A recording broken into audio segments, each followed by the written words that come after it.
जिस तरह मिट्टी के हर कण में पहाड़ होता है, हर तलवार में एक से, उसी तरह हर एक मराठा में छुपा है लाख। तानाजी मालुसरे मराठा साम्राज्य का एक ऐसा शूरवीर योद्धा, इतिहास का एक ऐसा नाम जो त्याग और बलिदान के लिए जाना जाता है, जिनकी कहानी सुनकर आंखों में आंसू और प्राउड से गोस बम्स आ जाते हैं। सो हेलो दोस्तों, आज मैं उसी फोर्ट में आया हूँ जहाँ तानाजी मालुसरे ने अपने 500 सिपाहियों के साथ चढ़ाई करके उदयभान राठौर से कोंडाना फोर्ट को जीता था। आज आप इस वीडियो को देख के जरूर समझ जाएंगे कि सीकर फोर्ट और तानाजी इतने फेमस क्यों हैं। ऐसा क्या है कि उन पर मूवी तक बनाई गई है। इस वीडियो को देखना जरूर। कोंडाना, जिसे आज सीकर फोर्ट भी कहा जाता है। सीगढ़ फोर्ट पुणे से 30 किलोमीटर दूर है। अगर आप ट्रैकिंग का शौक रखते हो तो ये जगह आपके लिए ही बनी है। यहाँ पे आने के लिए 2 रास्ते हैं। एक तो ट्रैक करते हुए 3 से 4 किलोमीटर आपको ऊपर चढ़ के आना पड़ेगा। अगर आप 2 व्हीलर और 4 व्हीलर से आ रहे हैं तो आपकी एंट्री फीस 50 रुपीज़ पर व्हीकल लगेगी। रिमझिम बारिश और बादलों के बीच यहाँ की खूबसूरती का मज़ा दुगना हो जाएगा आपका।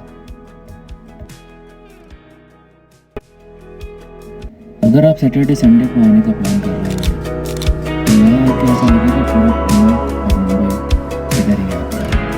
काफ़ी रश रहता है, पर ऐसी जगह पे सबके साथ में ही घूमने का मज़ा आता है ना।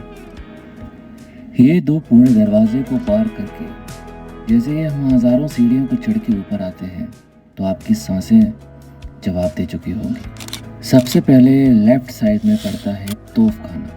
ये अंकल हमारे फ्रेम से हटने का नाम ही नहीं ले रहे थे, डट के खड़े थे एक सैनिक की तरह।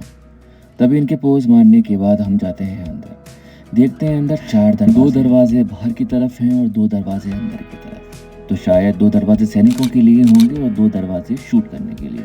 ये भाई साहब भी सेनापति की तरह वहाँ डट के खड़े हुए थे, पोज मारे बिना हटने का नाम ही नहीं ले रहे थे। वहाँ क्लाउड की वजह से कोई भी नज़ारा नजर नहीं आ रहा था। चारों तरफ बादल ही बादल और पानी की बौछारों के साथ में जैसे हम लुका छुपी खेल रहे हैं। कभी बादल साफ हो जाते थे तो कभी ऊपर जाती हुई सीढ़ियों को देख रहे, बिना सपोर्ट के पूरी सीढ़ियां ऊपर तक है। वहां जाने की हमारी हिम्मत ही नहीं हुई। अगर गलती से पैर स्लिप होता ना तो सीधे ऊपर का ही टिकट कटता। तो हम वहां न जाते हुए अपोजिट डायरेक्शन में निकल। तभी पेट पूजा के आस पे हम भी उसी दौर पे निकल जाते हैं। एक ऐसी जगह मिलती है उसे देखने के बाद तो हमारी आंखें खुली की खुली रह जाती। वो था घोड़ों का अस्तबल, जो कि सैनिकों के घोड़ों को रखने के लिए एक जगह बनाई गई थी। पहाड़ों के बीच में जो स्ट्रक्चर बनाया था वो सीरियसली स्पीचलेस था। उसको देखने के बाद आप अंदाज़ा भी नहीं लगा सकते कि वो कैसे बनाया होगा उस ज़माने में। और हर एक चीज़ परफेक्शन के साथ में। उसकी डिटेलिंग आज भी वैसी की वैसी थी जैसे पहले हुआ करती थी। अगर ये रेस्टोरेंट यहाँ नहीं होता ना तो हम जैसे लोगों की परेशानियाँ बढ़ जाती। और हाँ, यहाँ एक तिलक बंगला भी है। यहाँ पे लोकमान्य तिलक जी आया करते थे और महात्मा गांधी जी से उनकी मीटिंग भी यहाँ कभी कभी हुआ करती थी।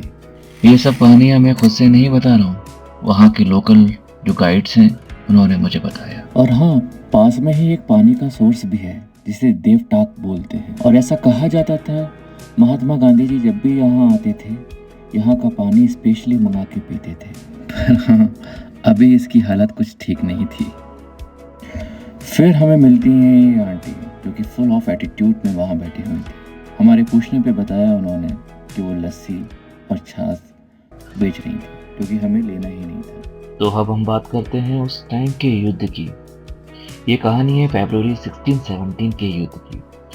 यहाँ पर कोंडाना किले के सूबेदार तानाजी अपने 500 सैनिकों के साथ मुगलों के किला अधिकारी मनुभान राठौर अपने 1200 सैनिकों के साथ मिलकर युद्ध किया। आप देख सकते हैं युद्ध के समय के सारे इंसिडेंट्स को यहाँ पोर्ट्रे किया गया है।